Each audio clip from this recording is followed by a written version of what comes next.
Assalamualaikum warahmatullahi wabarakatuh. Terima kasih untuk Bu Mamlatur Rahmah selaku dosen mata kuliah ini. Di sini saya dan Mbak Anis akan menyampaikan sedikit materi tentang pengertian proposisi, unsur, bentuk, kuantitas, dan kualitasnya. Yang pertama, proposisi. Apa itu proposisi? Proposisi merupakan satu tutur atau pernyataan yang melukiskan beberapa keadaan yang belum tentu benar atau salah dalam bentuk sebuah kalimat berita. Misalkan kayak ada orang mengungkapkan sebuah pernyataan, ingin 1 tambah 1 terus berapa, kan 1 tambah 1 sama dengan 2. Nah, itu merupakan contoh dari proposisi. Kalau kayak ada istilah itu pelajaran matematika kayak X tambah 1 dan X tambah 2 sama dengan berapa X, itu bukan proposisi karena belum termasuk dari ciri-ciri proposisi tersebut. Karena X itu bukan termasuk nggak terpadu lah dari kayak 1, 2 terus kayak huruf A, B, C kayak gitu. Terus proposisi dalam istilah yang dipergunakan dalam analisis logika. Keadaan dan peristiwa itu pada umumnya melibatkan pribadi atau orang yang dirujuk oleh ujaran dalam kalimat. Kebenaran sebuah proposisi berkorespondensi dengan fakta. Sebuah proposisi yang salah tidak berkorespondensi dengan fakta. Proposisi terdiri atas 3 unsur. Nanti akan dijelaskan oleh Mbak Anis. Dan di sini sebagai contoh proposisi. Contoh proposisi itu seperti Semarang ialah ibu kota provinsi Jawa Tengah, atau proposisi yang bernilai benar karena Semarang ialah ibu kota Jawa Tengah. Nah, itu berarti proposisi itu kayak berupa fakta gitu loh, kayak kita mengungkapkan perasaan kita ke seseorang. Nah, itu mungkin menurut mbak-mbak, mas-mas gimana itu proposisi, atau bisa ntar menyampaikan pas kita presentasi.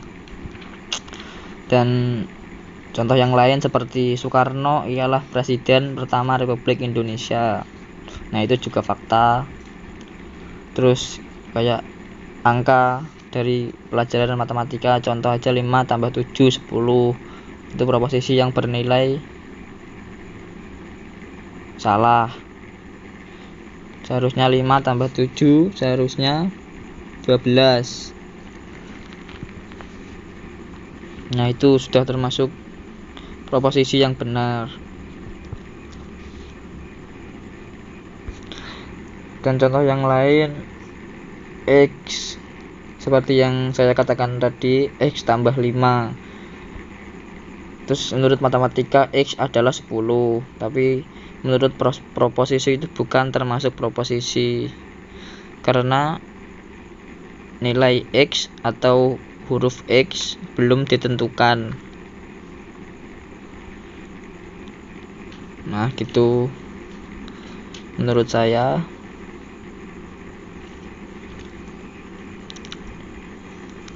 Demikian pembahasan mengenai proposisi, dan selanjutnya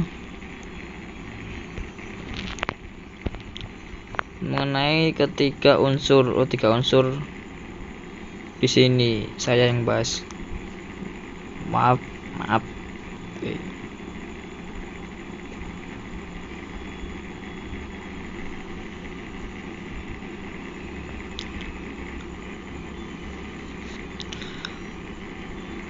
Tiga unsur proposisi. Yang pertama, subjek.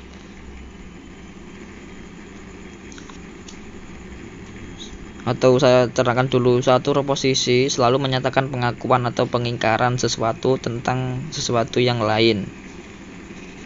Dalam setiap proposisi selalu terdapat 3 unsur berikut ini. Yang pertama, subjek. Subjek itu hal yang tentangnya pengakuan atau pengingkaran ditujukan. Subjek dalam sebuah proposisi disebut subjek logis. Ada perbedaan antara subjek logis dengan subjek dalam sebuah kalimat. Tentang subjek logis harus ada penegasan atau pengingkaran sesuatu tentangnya. Yang kedua, predikat. Predikat adalah isi pengakuan atau pengingkaran itu sendiri, atau apa yang diakui atau diingkari. Predikat dalam sebuah proposisi adalah predikat logis, yaitu apa yang ditegaskan atau diingkari tentang subjek. Ini predikat hampir sama dengan subjek. Terus yang ketiga, kopula. Kopula adalah penghubung antara subjek dan predikat dan sekaligus memberi bentuk atau pengakuan atau pengingkaran pada hubungan yang terjadi. Jadi, kopula memiliki 3 fungsi, yaitu yang pertama, menghubungkan subjek dan predikat. Yang kedua, menyatakan bahwa subjek sungguh-sungguh eksis. Dan yang ketiga, menyatakan cara keberadaan atau eksistensi subjek. Oh ya, mohon maaf, ini kopulanya belum tak lanjutin.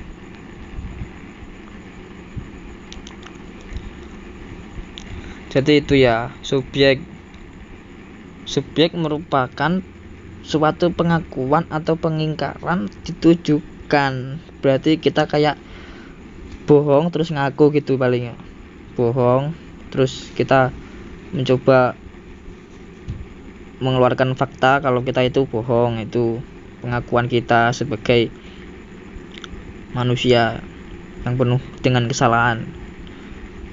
Atau pengingkaran yang ditujukan, ingkar, berarti yang orang ketika sedang bohong atau tidak menepati janjinya, nah itu dia kayak menunjukkan itulah sesuatu yang betul-betul terjadi terhadapnya subjek. Sedangkan predikat, pengakuan atau pengingkaran itu sendiri hampir sama dengan subjek ya. Kopula, penghubung antara subjek dan predikat.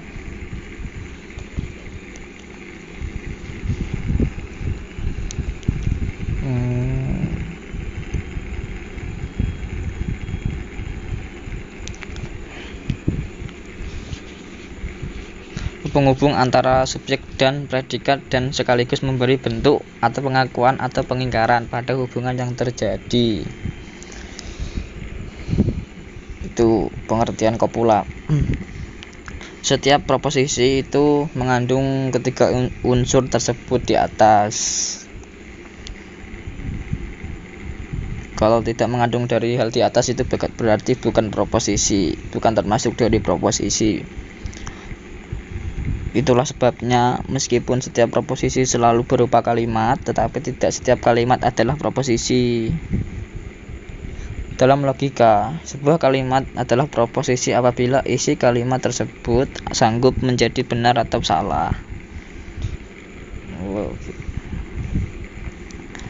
Dalam contoh, selamat hari ulang tahun dan semoga umur panjang atau semoga panjang umur. Atau yang lagi habis nikahan, semoga cepat dapat momongan. Dan ketiganya itu termasuk kalimat tetapi bukan proposisi. Nah itu kayak seperti tidak semua kalimat itu bersifat proposisi. Alasannya, dari segi isinya, kalimat-kalimat tersebut tidak dapat dibenarkan. Hal yang sama berlaku juga untuk kalimat perintah atau kalimat tanya.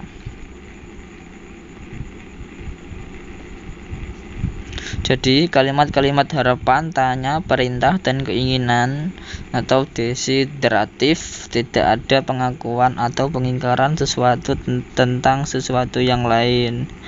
Karena itu tidak dapat disebut proposisi. Hanya kalimat berita informatif yang digolongkan sebagai proposisi.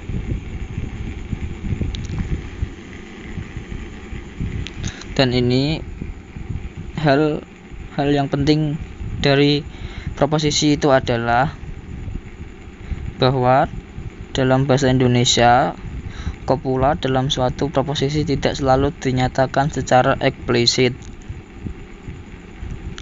Contoh saja,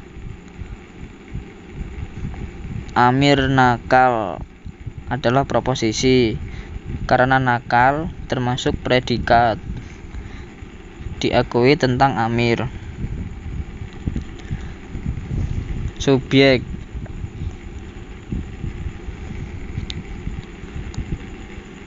karena nakal termasuk predikat diakui tentang Amir atau termasuk juga subjek.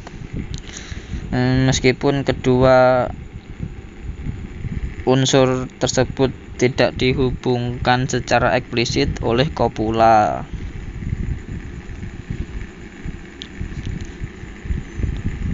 Demikianlah penjelasan pengertian proposisi dan unsur-unsur proposisi dari saya. Selanjutnya akan dilanjutkan oleh rekan saya, Mbak Anis. Sekian dari saya. Jika ada salah, mohon dimaafkan. Wassalamualaikum warahmatullahi wabarakatuh. Terima kasih buat Mas Reza. Di sini saya Anis Lailatul Ramadan akan melanjutkan penjelasan dari teman kita, yaitu Reza Muhajir Faiz. Proposisi berdasarkan bentuknya dibagi menjadi dua. Yang pertama proposisi tunggal dan yang kedua proposisi majmuk. Yang dimaksud proposisi tunggal sendiri itu proposisi yang mengungkapkan suatu pernyataan di mana hanya didukung oleh satu subjek dan satu predikat atau kalimat tunggal. Sedangkan proposisi majmuk, proposisi yang dibentuk dari gabungan dua proposisi tunggal atau lebih, di mana kalimat pernyataan sekurang-kurangnya 3 kalimat. Misalnya, setiap warga negara harus menyadari hak dan tanggung jawab yang tidak seharusnya sama. Proposisi menurut kualitas dan kuantitasnya dibagi menjadi dua. Yang pertama A, E, I, dan yang kedua O. Maksud dari proposisi A di sini adalah proposisi universal atau singular positif, atau proposisi yang biasa mengungkap keseluruhan atau pembenaran secara positif. E, proposisi universal atau singular negatif, proposisi yang biasa mengungkap keseluruhan pengingkaran, penolakan, atau yang bersifat negatif. Sedangkan proposisi I ialah proposisi partikular aktif atau proposisi yang mengungkap sebagian dari keseluruhan pengakuan, pembenaran, atau biasa disebut proposisi positif. Dan yang terakhir proposisi yang kedua yaitu proposisi O. Proposisi O sendiri disebut sebagai proposisi partikular negatif, yaitu proposisi yang mengungkap sebagian dari keseluruhan pengingkaran, penolakan, atau proposisi negatif. Sekian penjelasan dari kami. Jika ada kesalahan mohon dimaafkan. Wassalamualaikum warahmatullahi wabarakatuh.